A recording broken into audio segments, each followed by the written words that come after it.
I touch and salute the holy feet of Bharata Mata, the most powerful and the most merciful.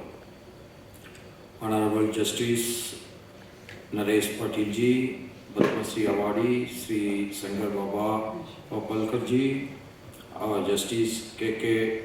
Tated, Chairman of Maharashtra State Human Rights Commission, Sri M.A. Sayeed, Member of the Commission, Shriman Sanjay Kumar ji, Member of the Commission, Shriman Nitin Patil, Secretary, State Human Rights Commission, esteemed speakers and respected dignitaries, my dear brothers and sisters. Today, I am also feel honored to be a part of this meeting organized on the occasion of the Human Rights Day. Why our democratic setup is so strong? It is only because of the human rights in this country is well protected like the most developed countries. Today we have together to reaffirm our commitment to the principles that form the bedrock of a just, equitable and harmonious society.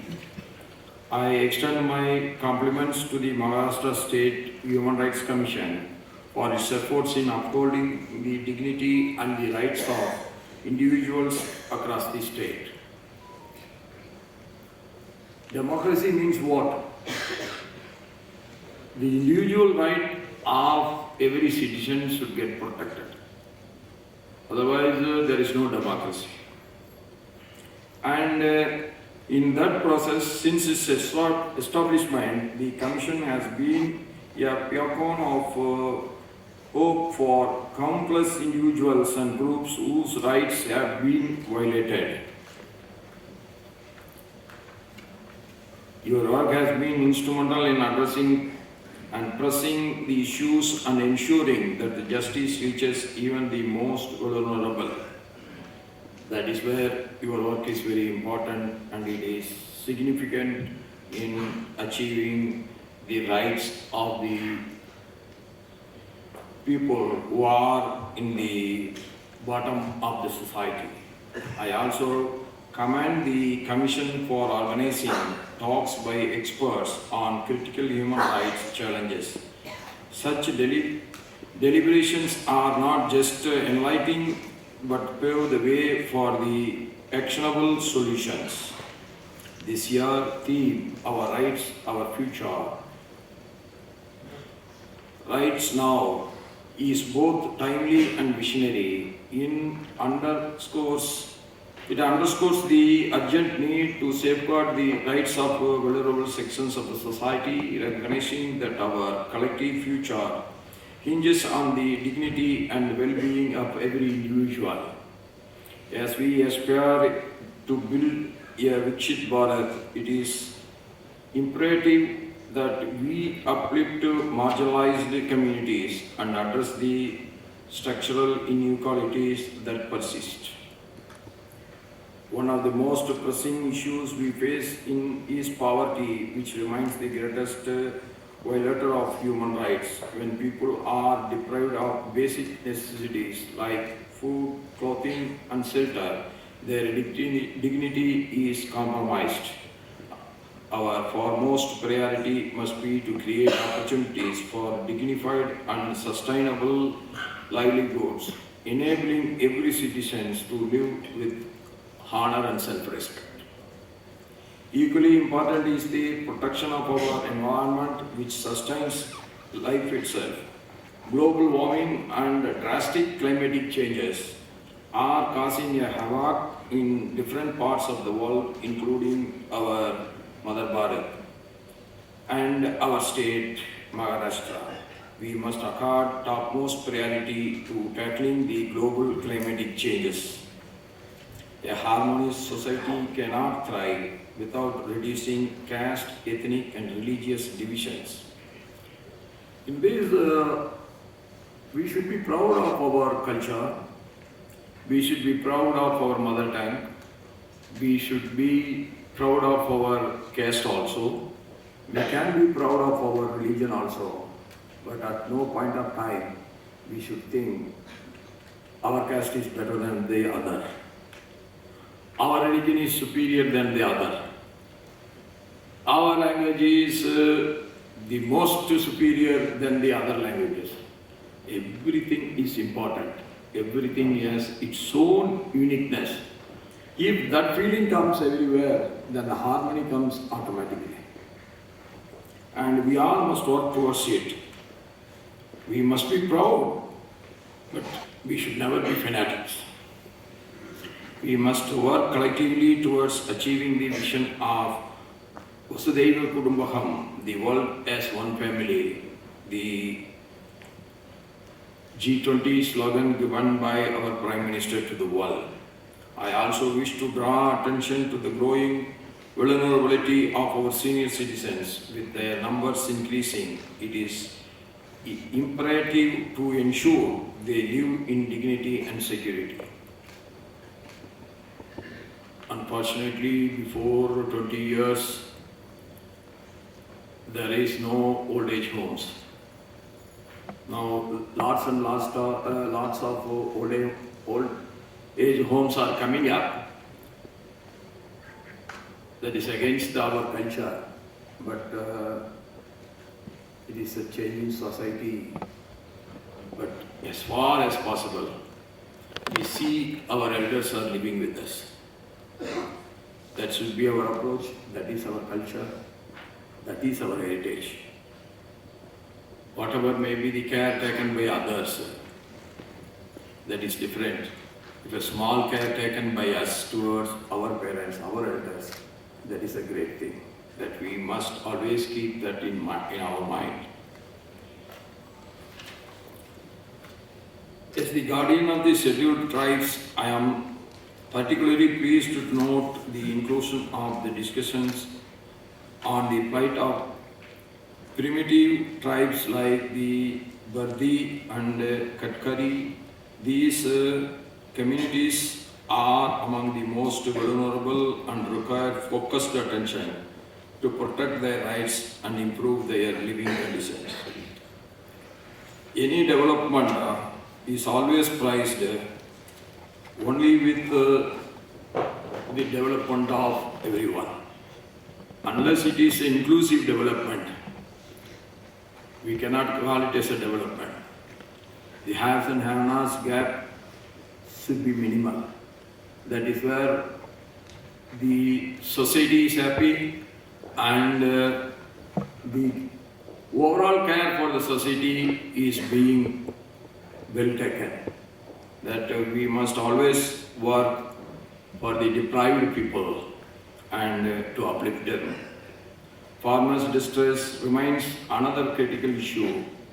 During my tours across various districts of Maharashtra, especially in Vidarbha, many individual and delegations raised the issue of suicide by farmers.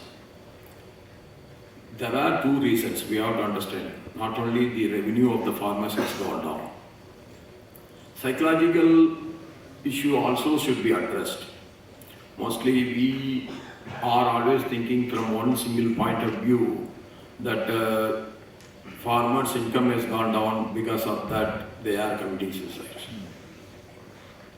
It cannot be, because I will tell you one thing, our cotton price, the minimum support price and the cotton price in India is much higher than the international price. Even then we feel that the farmers' revenue has not gone up.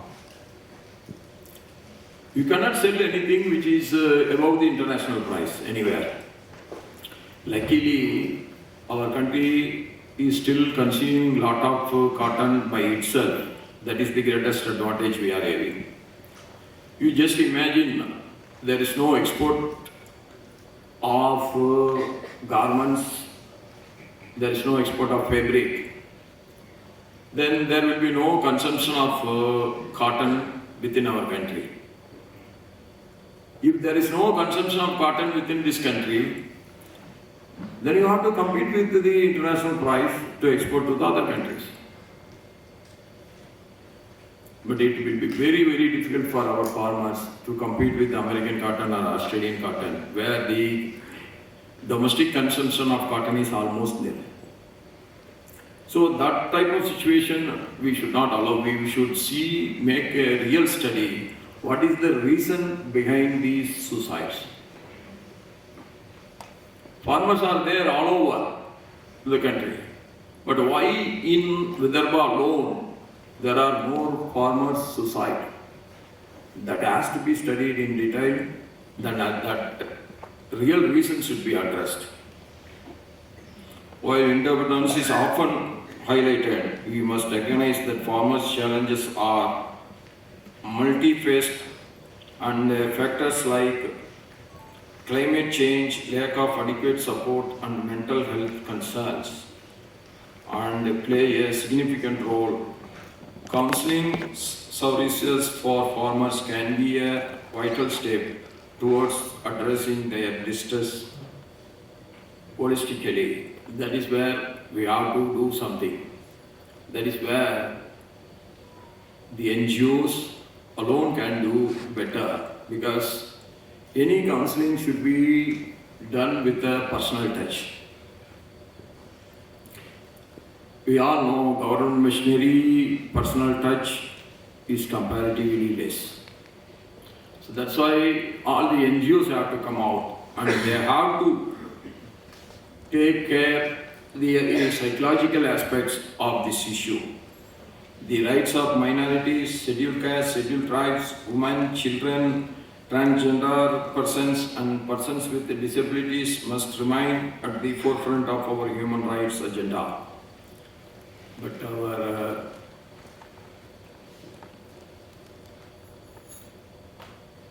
video and audio, the documentary is clearly telling the steps taken by our Human Rights Commission, how we can address to it. We have to enlarge our activities so that more and more areas and more people of the society will get covered, and we have to reach out. That is where the impact of our activity on the society will improve. Strengthening the moral fabric of our society is also crucial. Human rights education must be integrated into school and college curriculums to foster a close culture of empathy and justice among our youth. Yes, the Chancellor of the universities, I will organize that some of you can come and address the importance of human rights to the young people, so that when they become officers, they become judges, they become political leaders, they always should remember the rights of every individual is always important. That is where the leadership can lead the society. As we forward, let us ensure that the day's deliberation translate into meaningful actions. The path to realizing a future where human rights are universally respected is not easy, but it is one we must tread with determination and unity. Our country is far better, but whether this is sufficient, that is another question. We have to improve further. But we want the entire humanity should have the real secured feeling. So that will take time, I know, but anything good effort should never get stopped. Everybody's small effort, if that is well connected, that will make a great impact on the society. More and more countries are doing this, then the whole world will come under the bright future where every individual's security and their right and their self-respect is ensured. And for that, we must utilize every good thinking people's association. With this, I wish and hope the discussion today will lead to transformative ideas that advances the cause of human rights for everyone. बहुत बहुत धन्यवाद. जय भारत, जय Maharashtra. Thank you so much.